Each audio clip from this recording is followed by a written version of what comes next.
بسم اللہ الرحمن الرحیم الحمد للہ رب العالمین والصلاة والسلام علی رسولہ الکریم وعلی آلہ واصحابہ اجمعین ٹھیک ہے حضرت. اعوذ باللہ من الشیطان الرجیم بسم اللہ الرحمن الرحیم الف لام میم ذلك الكتاب لا ريب فيه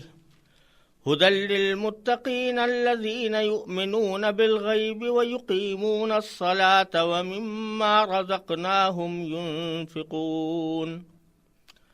والذين يؤمنون بما أنزل إليك وما أنزل من قبلك وبالآخرة هم يوقنون أولئك على هدى من ربهم وأولئك هم المفلحون إن الذين كفروا سواء عليهم أأنذرتهم أم لم تنذرهم لا يؤمنون ختم الله على قلوبهم وعلى سمعهم وعلى أبصارهم غشاوة ولهم عذاب عظيم. شروع اللہ کے نام سے جو سب پر مہربان ہے، بہت مہربان ہے. الف لام میم، یہ کتاب ایسی ہے کہ اس میں کوئی شک نہیں. یہ ہدایت ہے ان ڈر رکھنے والوں کے لیے جو بے دیکھی چیزوں پر ایمان لاتے ہیں اور نماز قائم کرتے ہیں، اور جو کچھ ہم نے انہیں دیا ہے اس میں سے اللہ کی خوشنودی کے کاموں میں خرچ کرتے ہیں، اور جو اس وحی پر بھی ایمان لاتے ہیں جو آپ پر اتاری گئی اور اس پر بھی جو آپ سے پہلے اتاری گئی، اور آخرت پر وہ مکمل یقین رکھتے ہیں. یہ ہیں وہ لوگ جو اپنے پروردگار کی طرف سے صحیح راستے پر ہیں، اور یہی وہ لوگ ہیں جو فلاح پانے والے ہیں. بے شک وہ لوگ جنہوں نے کفر اپنا لیا ہے، ان کے حق میں دونوں باتیں برابر ہیں. چاہے آپ ان کو ڈرائیں یا نہ ڈرائیں، وہ ایمان نہیں لائیں گے. اللہ نے ان کے دلوں پر اور ان کے کانوں پر مہر لگا دی ہے، اور ان کی آنکھوں پر پردہ پڑا ہوا ہے، اور ان کے لیے زبردست عذاب ہے. یہ سورہ بقرہ کا پہلا رکوع ہے جس کی میں نے تلاوت کی، اور اس کے بعد اس کا لفظی ترجمہ آپ حضرات کے سامنے پیش کیا. یہ سورہ بقرہ قرآن کریم کی سب سے لمبی سورت ہے، اور جب حضرات صحابہ کرام رضی اللہ تعالی عنہم اجمعین نے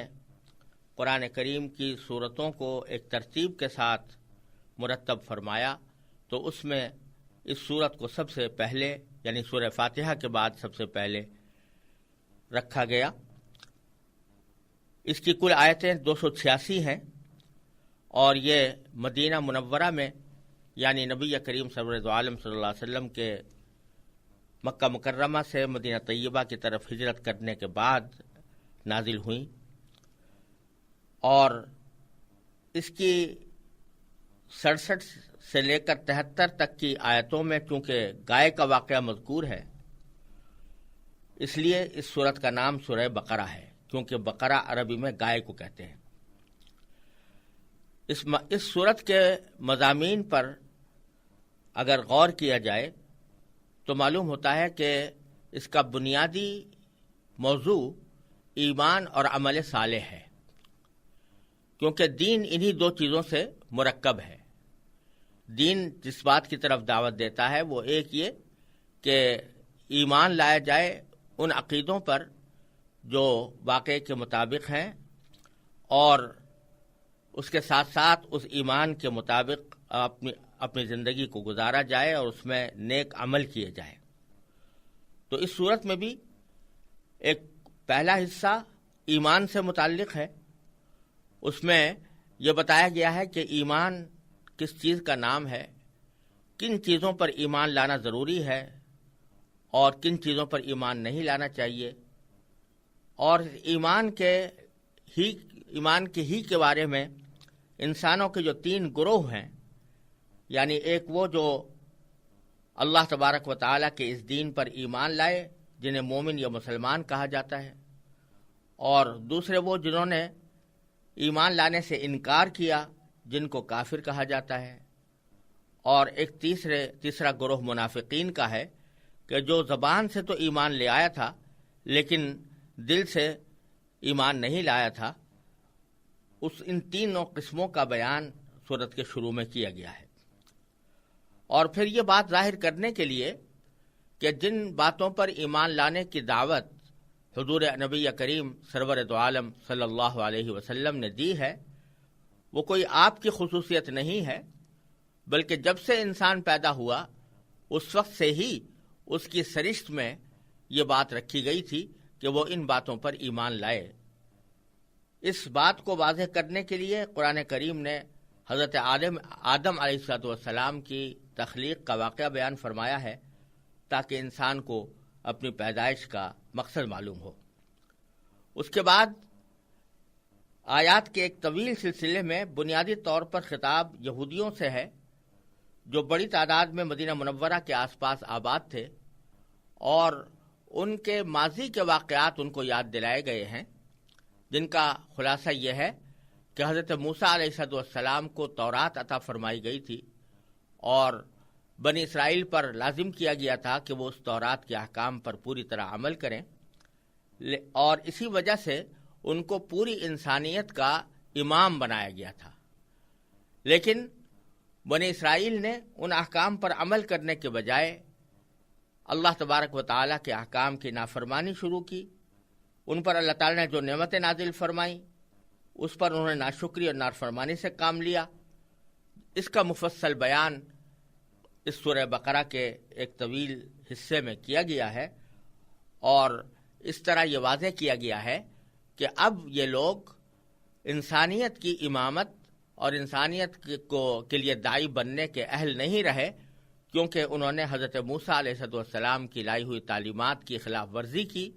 اور جا بجا سرکشی کا مظاہرہ کیا۔ لہذا اب یہ منصب امامت تبدیل کیا جائے گا۔ اور اس سلسلے میں پارے کے آخر میں حضرت ابراہیم علیہ السلام کا تذکرہ باری تعالیٰ نے فرمایا ہے، کیونکہ حضرت ابراہیم علیہ السلام وہ بزرگ ہیں جن کو یہودی بھی اپنا پیشوا مانتے ہیں، عیسائی بھی اپنا پیشوا مانتے ہیں، اور عرب کے بت پرست مشرکین بھی حضرت ابراہیم علیہ السلام کو اپنا مقتدی سمجھتے تھے۔ ان سب کو یاد دلایا گیا ہے کہ وہ خالص توحید کے قائل تھے اور انہوں نے کبھی کسی قسم کے شرک کو گوارا نہیں کیا۔ اسی لیے ان حضرت ابراہیم علیہ السلام کے واقعے کے اندر یہ بات واضح فرمائی گئی ہے کہ ابراہیم علیہ السلام نے جب یہ فرمایا تھا کہ منصب امامت جس طرح آپ نے مجھے عطا فرمایا ہے تو میری اولاد کو بھی عطا فرمائیے، تو اللہ تبارک و تعالیٰ نے اس کے جواب میں یہ فرمایا تھا کہ آپ کی اولاد میں جو لوگ صحیح راستے پر ہوں گے ان کو تو بے شک امامت کا منصب دیا جائے گا، لیکن جو ظلم کرنے والے ہوں گے یا نافرمانی کرنے والے ہوں گے ان کو یہ منصب نہیں ملے گا۔ چنانچہ ہوا یہ کہ حضرت ابراہیم علیہ السلام کے 2 صاحبزادے تھے، ایک حضرت اسحاق علیہ السلام جن کی نسل سے بنو اسرائیل چلے ہیں، اور دوسرے حضرت اسماعیل علیہ السلام۔ انبیاء کرام زیادہ تر حضرت اسحاق علیہ السلام کی اولاد میں حضرت اسحاق علیہ السلام کے صاحبزادے حضرت یعقوب علیہ السلام کا دوسرا نام اسرائیل بھی تھا، اور انہی کی اولاد میں زیادہ تر انبیاء کرام تشریف لاتے رہے اور امت کی رہنمائی کرتے رہے۔ لیکن جیسا کہ پہلے عرض کیا گیا، قرآن کریم نے بنی اسرائیل کی نافرمانیوں کا ذکر کرنے کے بعد یہ فرمایا ہے کہ اب یہ لوگ اس امامت کے اہل نہیں رہے، لہذا ابراہیم علیہ السلام کے دوسرے صاحبزادے یعنی حضرت اسماعیل علیہ السلام کی اولاد میں حضور نبی کریم سرور دو عالم محمد مصطفیٰ صلی اللہ علیہ وسلم کو اس امامت کے لیے منتخب فرمایا گیا ہے۔ اور اسی مناسبت سے پر آگے قبلے کی تحویل کا ذکر ہے، یعنی اب قبلہ بیت المقدس سے منتقل کر کے کعبہ شریف کی طرف منتقل کیا جائے گا، اور اس طرح دوسرے پارے کا آغاز اسی حکم سے ہوا ہے۔ ایمان کی یہ تفصیل بیان کرنے کے بعد پھر سورت میں مسلمانوں کی انفرادی اور اجتماعی زندگی سے متعلق بھی بہت سے احکام بیان فرمائے گئے ہیں، جن میں عبادات بھی ہیں، معاشرت سے متعلق احکام بھی ہیں، خاندانی امور بھی ہیں، اور حکمرانی سے متعلق بھی بہت سے مسائل سورہ بقرہ کے اندر بیان ہوئے ہیں۔ یہ تھا ایک بہت ہی مختصر خلاصہ سورہ بقرہ کے مضامین کا، اور اب ہم ان آیات کی مختصر تشریح کرنے کی کوشش کرتے ہیں جو ابھی آپ کے سامنے تلاوت کی گئی۔ ان میں سے پہلی آیت الف لام میم ہے۔ یہ 3 حرفوں کا مجموعہ ہے، لیکن یہ تینوں حروف مل کر کوئی ایسا لفظ نہیں بنا رہے جو لوگوں میں مشہور ہو، جس کے کوئی معنی لوگوں کو معلوم ہو۔ عام طور سے جب حروف کو استعمال کیا جاتا ہے تو ان کو اس طرح جوڑا جاتا ہے کہ ان سے کوئی بامعنی لفظ بن جائے اور اس کے معنی آدمی کو سمجھ میں آ سکے، لیکن قرآن کریم نے سورہ بقرہ کے شروع میں بھی اور دوسری بہت سی سورتوں کے شروع میں بھی کچھ ایسے حروف استعمال فرمائے ہیں کہ جن کو ملا کر کوئی بامعنی لفظ نہیں بنتا، بلکہ یہ الگ الگ حروف کی شکل میں سورتوں کے شروع میں لائے گئے ہیں، اسی لیے ان کو حروف مقطعات کہا جاتا ہے۔ حروف مقطعات کے لفظی معنی ہے ٹوٹے ہوئے حروف، یعنی یہ حروف الگ الگ ہیں، یہ مل کر کوئی بامعنی لفظ نہیں بنا رہے، اس لیے ان کو حروف مقطعات کہا جاتا ہے۔ یہ الف لام میم بھی انہی میں داخل ہے، اور بعض صورتوں کے اندر الف لام میم را ہے، بعض میں الف لام را ہے، بعض میں صرف صاد ہے، بعض میں صرف نون ہے، بعض میں صرف قاف ہے، بعض میں حامیم ہے۔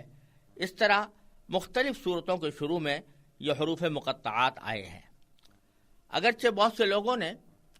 ان حروف مقطعات کا کوئی مطلب تلاش کرنے کی کوشش کی ہے، لیکن حقیقت یہ ہے کہ ان کا کوئی بے تکلف اور واضح مفہوم کوئی بھی شخص متعین نہیں کر سکا۔ حقیقت یہ ہے کہ یہ حروف صحابہ کرام میں سے ایک بہت بڑی تعداد کے قول کے مطابق، جن میں حضرت صدیق اکبر رضی اللہ تعالیٰ عنہ، حضرت عمر فاروق رضی اللہ عنہ، حضرت عثمان، حضرت علی، حضرت عبداللہ ابن مسعود رضی اللہ تعالیٰ عنہ مجمعین، ان سب کا کہنا یہ ہے کہ یہ حروف جو شروع میں لائے گئے ہیں یہ اللہ تبارک و تعالیٰ کے رازوں میں سے ایک راز ہے، یعنی اس کا کوئی صحیح مفہوم بتا نہیں سکتا۔ اللہ تبارک و تعالیٰ نے یہ اپنی حکمت بالغہ اور قدرت کاملہ کے تحت یہ حروف شروع میں اس طرح رکھے ہیں جو قرآن کریم کی ایک نرالی شان بتاتے ہیں، اور اس کا کوئی صحیح مفہوم کسی بھی انسان کے لیے بیان کرنا ممکن نہیں ہے۔ یہ اللہ تبارک و تعالیٰ کا ایک راز ہے، اور اس راز کا افشا اللہ تبارک و تعالیٰ نے کسی پر نہیں کیا، لہذا اللہ تعالیٰ ہی بہتر جانتے ہیں کہ ان سے کیا مراد ہے۔ خود قرآن کریم نے سورہ آل عمران کے شروع میں بتایا ہے کہ قرآن کریم کی کچھ آیتیں ایسی ہیں کہ لا یعلم تأویلہ الا اللہ، کہ ان کی کوئی تفسیر اور اس کا صحیح مطلب اللہ کے سوا کوئی نہیں جانتا۔ یہ حروف بھی ان حضرات صحابہ کرام کے قول کے مطابق ایسے ہی حروف ہیں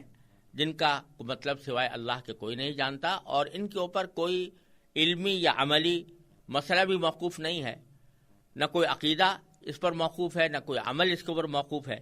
لہذا اس کی تحقیق اور جستجو میں پڑھنے کی ہمیں کوئی ضرورت نہیں۔ ہمارے لیے اتنا کافی ہے کہ اللہ تبارک و تعالیٰ نے اپنی کتاب میں یہ حروف نازل فرمائے ہیں، اور جس معنی میں بھی نازل فرمائے ہیں وہ برحق ہے، لیکن ہمیں ان کا پورا علم نہیں۔ اس کے بعد دوسری آیت ہے کہ یہ کتاب ایسی ہے کہ اس میں کوئی شک نہیں۔ یہ کتاب ہم اردو میں ترجمہ کرنے کے لیے مجبور ہیں کہ اس کو یہ کتاب کہہ کر اس کا ترجمہ کریں، لیکن قرآن کریم نے یہاں جو لفظ استعمال فرمایا ہے وہ ذالک الکتاب ہے، اور عربی زبان میں عام طور سے ذالکہ کا اشارہ دور کوئی چیز ہو تو اس کی طرف ہوتا ہے، اگر قریب کسی چیز کی طرف اشارہ کیا جائے تو اس کے لیے ھذا کا لفظ استعمال ہوتا ہے۔ تو بظاہر یہ سوال پیدا ہوتا ہے کہ قرآن کریم تو ہمارے سامنے موجود ہے اور قریب ہے، لہذا ھذا الکتاب کہنا شاید زیادہ موزوں ہوتا، لیکن اللہ تبارک و تعالی نے اس کے بجائے ذالک الکتاب فرمایا، جس کا اگر ٹھیٹ ترجمہ کیا جائے تو وہ کتاب ہوگا۔ تو یہاں پر کوئی ایسا اشارہ کہ جو دور کی چیز کی طرف کیا جاتا ہے وہ کیوں کیا گیا، اس کے جواب میں مفسرین نے مختلف باتیں کہی ہیں، لیکن ان میں سے سب سے اہم بات یہ ہے کہ در حقیقت عربی زبان کے لحاظ سے ذالکہ کا لفظ جس طرح دور کی چیزوں کے لیے استعمال ہوتا ہے، اسی طرح اگر قریب کی کوئی چیز بھی بہت زیادہ عظیم الشان ہو تو اس کی طرف بھی بعض اوقات ذالکہ کے لفظ سے اشارہ کر دیا جاتا ہے۔ تو چونکہ قرآن کریم بڑی عظیم الشان نعمت ہے، عظیم الشان کتاب ہے، اس لیے ھذا الکتاب کہنے کے بجائے اس کو ذالک الکتاب کہہ کر تعبیر فرمایا گیا ہے۔ اور اس کی ایک توجیہ امام رازی رحمۃ اللہ علیہ نے تفسیر کبیر میں یہ بھی فرمائی ہے کہ ذالک الکتاب سے در حقیقت اشارہ اس طرف ہے کہ پچھلے جتنے انبیاء علیہ السلام تشریف لائے وہ تقریباً سب کے سب یہ بشارت دیا کرتے تھے کہ آخر زمانے میں حضور نبی کریم سرور دو عالم صلی اللہ علیہ وسلم مبعوث ہوں گے، جو تمام انبیاء کے خاتم ہیں، اور ان کے اوپر نبوت کا سلسلہ ختم ہوگا، اور وہ ایک کتاب لے کر آئیں گے جو قیامت تک انسانیت کی رہنمائی کرے گی۔ تو چونکہ یہ پیشین گوئی حضرت موسیٰ علیہ السلام نے بھی کی، حضرت عیسیٰ علیہ السلام نے بھی کی، حضرت داؤد علیہ السلام نے بھی کی، تو تمام انبیاء کرام یہ پیشین گوئی کرتے چلے آ رہے تھے، اور مختلف امتوں کے اور مختلف زمانوں کے لوگ اس کتاب کے انتظار میں تھے جو آخر دور میں نازل ہونے والی ہے، اور پھر پوری امت کے لیے، پوری انسانیت کے لیے وہ رہنمائی کا ذریعہ بنے گی۔ تو یہ یہاں پر ذالکہ کا اشارہ، بعید کا اشارہ اس لیے کیا گیا کہ یہ وہی کتاب ہے جس کا تمہیں انتظار تھا،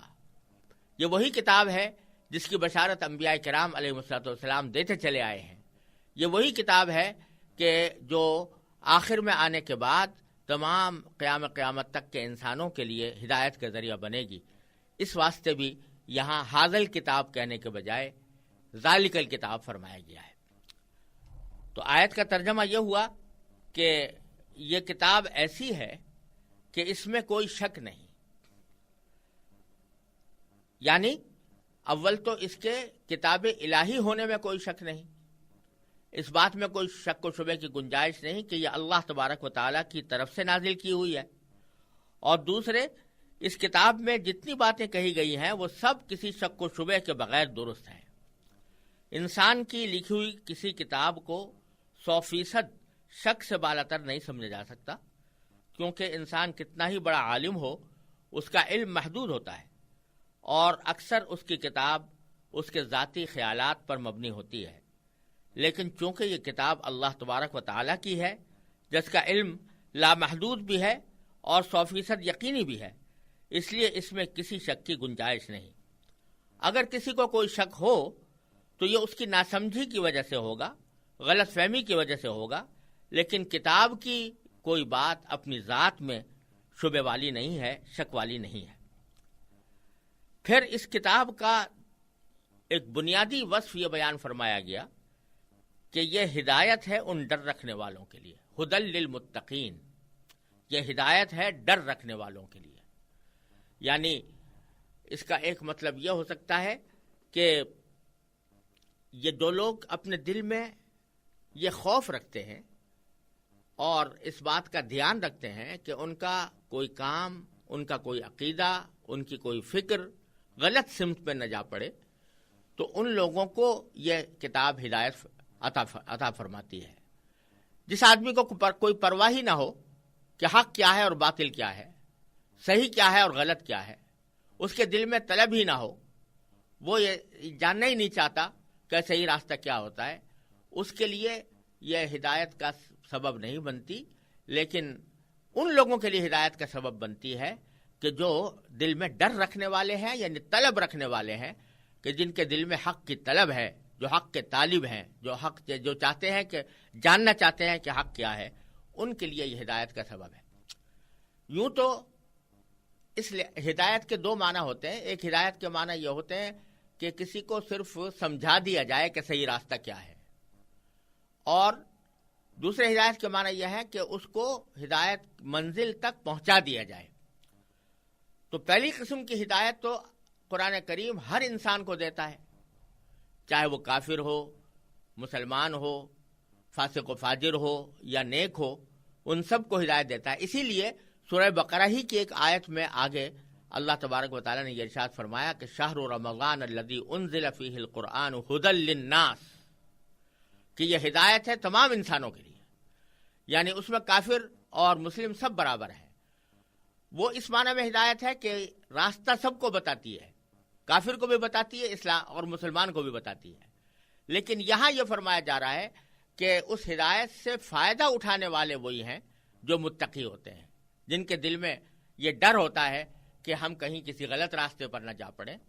کہیں ہمارا کوئی عمل اللہ تعالیٰ کی مرضی کے خلاف نہ ہو جائے۔ اس واسطے کہا گیا کہ یہ ہدایت ہے ڈر رکھنے والوں کے لیے، اور کیونکہ اس ہدایت کا فائدہ انہی کو پہنچتا ہے جو اس قرآن کریم کی بات مان کر اس کے تمام احکام اور تعلیمات پر عمل کریں۔ ڈر رکھنے کا مطلب یہ ہے کہ انسان یہ بات ہمیشہ پیش نظر رکھے کہ اسے ایک دن اللہ تبارک و تعالیٰ کے حضور اپنے تمام اعمال کا جواب دینا ہے، لہذا مجھے کوئی کام ایسا نہ کرنا چاہیے جو اس کی ناراضی کا باعث ہو۔ اسی خوف اور دھیان کا نام تقویٰ ہے، اور جو لوگ ایسا ڈر اپنے دل میں رکھتے ہیں ان کو متقی کہا جاتا ہے۔ چنانچہ یہاں ان کے لیے یہی لفظ استعمال ہوا ہے، ھدی للمتقین، ڈر رکھنے والوں کے لیے یہ ہدایت ہے۔ پھر آگے اس ڈر رکھنے والے جب اس ہدایت کو قبول کرتے ہیں اور قرآن کریم کی ہدایت پر عمل پیرا ہوتے ہیں تو ان کے اندر کیا اوصاف ظاہر ہوتے ہیں، ان کا بیان تیسری آیت میں فرمایا گیا کہ الذین یؤمنون بالغیب ویقیمون الصلاۃ ومما رزقناہم ینفقون، یعنی جو بے دیکھی چیزوں پر ایمان لاتے ہیں اور نماز قائم کرتے ہیں اور جو کچھ ہم نے انہیں دیا ہے اس میں سے اللہ کی خوشنودی کے کاموں میں خرچ کرتے ہیں۔ تین صفتیں یہاں بیان فرمائی گئی۔ پہلی یہ کہ جو بے دیکھی چیزوں پر ایمان لاتے ہیں، یہاں ایک بہت بڑی حقیقت کی طرف اشارہ فرمایا گیا ہے، اور وہ یہ کہ اس دنیا میں جو ایمان معتبر ہے اور جو اللہ تعالیٰ کے ہاں قبول ہے، یہ ایمان ہے ان چیزوں پر جو آنکھوں سے نظر نہیں آ رہی، لیکن انسان اپنی عقل سے ذرا بھی سوچے گا تو وہ اس کو ایک حقیقت نظر آئیں گی۔ ایسی چیزوں پر ایمان لانا، اس کو ایمان بالغیب کہا جاتا ہے، یعنی بے دیکھی چیزوں پر ایمان لانا۔ جیسے اللہ تبارک و تعالیٰ کا وجود ہے اور اللہ تعالیٰ کا ایک ہونا ہے، تو اللہ تبارک و تعالیٰ ہمیں آنکھوں سے نظر نہیں آ رہے ہیں اور نہ اس دنیا میں آنکھوں سے نظر آ سکتے ہیں، لیکن اس کے باوجود اس کائنات میں پھیلی ہوئی بے شمار اشیاء اللہ تبارک و تعالیٰ کے وجود پر اور اس کی توحید پر دلالت کرتی ہیں۔ انسان اگر اپنی عقل سے کام لے اور صحیح طریقے سے سوچنے سمجھنے کی کوشش کرے تو اس کو اللہ تبارک و تعالیٰ کے وجود اور اس کی توحید پر ایمان لانا پڑتا ہے اور اس کو قبول کرنا پڑتا ہے۔ کسی کے دل میں یہ خیال پیدا ہو سکتا ہے، اور آج کل بہت سے لوگوں کے دل میں یہ شبہ ہوتا ہے کہ جو چیز ہم آنکھوں سے دیکھ نہیں پا رہے تو اس پر کیسے ایمان لائیں، کیونکہ جب تک آنکھوں سے کوئی چیز دیکھنے نہ لی جائے اس وقت تک اس کا یقین نہیں ہوتا۔ تو یہ خیال بالکل غلط ہے، اس لیے کہ اس دنیا کے اندر بھی جن چیزوں کا ہمیں یقین ہوتا ہے وہ ساری ایسی نہیں ہوتی کہ ہم انہیں آنکھوں سے دیکھ سکیں. بے شمار چیزیں ایسی ہیں کہ ہم ان کو آنکھوں سے نہیں دیکھ رہے ہوتے، لیکن ان کی علامتوں سے، ان کے قرائن سے اور ان کے پھیلے ہوئے دلائل کی وجہ سے ہم ان پر یقین کرتے ہیں. ایک سادہ سی مثال یہ ہے کہ اگر آپ فضا میں کوئی مسافر جہاز اڑتا ہوا دیکھیں تو آپ کو اڑتا ہوا جہاز تو نظر آ رہا ہے اور اس کا چلانے والا آپ کو نظر نہیں آ رہا، لیکن اس کو نہ دیکھنے کے باوجود آپ مکمل یقین کے ساتھ کہہ سکتے ہیں کہ اس جہاز کے اندر کوئی چلانے والا بیٹھا ہوا ہے، اس کا کوئی پائلٹ ہے جو اس کو اڑا رہا ہے. حالانکہ اس پائلٹ کو آپ نہیں دیکھ رہے، لیکن چونکہ یہ بات معلوم ہے کہ جہاز، خاص طور سے مسافر جہاز، وہ بغیر کسی پائلٹ کے نہیں اڑ سکتا، تو اس واسطے آپ یقین کے ساتھ کہہ دیتے ہیں کہ اس کا کوئی نہ کوئی پائلٹ موجود ہے. اب یہاں وہ پائلٹ نظر نہ آنے کے باوجود آپ اس کو ایک یقین کے ساتھ موجود تصور کرتے ہیں. اگر آپ کسی جگہ پر ہیں اور وہاں بارش برس رہی ہے تو چاہے وہ آپ کو بادل نظر نہ آ رہے ہوں، لیکن بارش کے قطروں سے آپ یہ یقین کر سکتے ہیں کہ اوپر بادل ہے جو یہ بارش برسا رہا ہے. تو غرض اس دنیا کے اندر بے شمار چیزیں ایسی ہیں جو صرف آنکھوں سے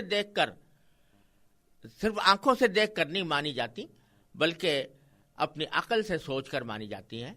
تو اسی طرح اللہ تبارک و تعالیٰ کا وجود، اللہ تبارک و تعالیٰ کی توحید اور وحدانیت، یہ ایسی چیز ہے کہ جو اگرچہ آنکھوں سے نظر نہیں آ رہی، لیکن کائنات میں پھیلے ہوئے بے شمار دلائل انسان کو اس نتیجے تک پہنچاتے ہیں کہ اس کائنات کا کوئی خالق ہے، کوئی پیدا کرنے والا ہے، اور وہ ایک ہے. یہ آپ دیکھتے ہیں کہ یہ پورا عالم، پوری دنیا ایک منظم اور مستحکم نظام کے تحت چل رہی ہے. سورج ایک خاص وقت پر نکلتا ہے، ایک خاص وقت پر غروب ہو جاتا ہے. چاند ستارے ایک خاص وقت پر نکلتے ہیں اور غروب ہو جاتے ہیں، ان میں ایک لمحے کا بھی کہیں فرق نہیں آتا. یہ سمندر، یہ پہاڑ، یہ دریا، یہ جنگل اور یہ نباتات، یہ حیوانات، ان میں سے ہر چیز اس بات کی گواہی دے رہی ہے کہ اس کائنات کا کوئی خالق ہے. تو اگرچہ اس خالق کو ہم آنکھوں سے نہیں دیکھ رہے، لیکن اس پر ایمان لاتے ہیں اس عقل کی وجہ سے جو ہمیں اس تک رہنمائی کرتی ہے. تو قرآن کریم کا فرمانا یہ ہے کہ انسان کو در حقیقت اس کائنات، اس دنیا میں بھیجا ہی اس لیے گیا ہے کہ وہ اپنی عقل اور سمجھ سے کام لے کر ان حقیقتوں پر ایمان لائے کہ جو اگرچہ اس کو آنکھوں سے نظر نہیں آ رہی، لیکن دلائل ان کے اوپر موجود ہیں. تو اسی کا نام ایمان بالغیب ہے. چنانچہ متقیوں کی پہلی صفت یہ بیان فرمائی گئی کہ وہ ایمان لاتے ہیں بے دیکھی چیزوں پر، جن میں اللہ تبارک و تعالیٰ بھی شامل ہیں، جس میں اللہ تعالیٰ کے فرشتے بھی شامل ہیں، اللہ تعالیٰ کی نازل کی ہوئی وحی بھی شامل ہے کہ اس وحی کو نازل ہوتے ہوئے ہم نے نہیں دیکھا، لیکن ہم اس کی حقانیت پر ایمان لاتے ہیں. اور اسی طرح مرنے کے بعد جو دوسری زندگی آنے والی ہے، آخرت کی زندگی، وہ بھی اس میں شامل ہے.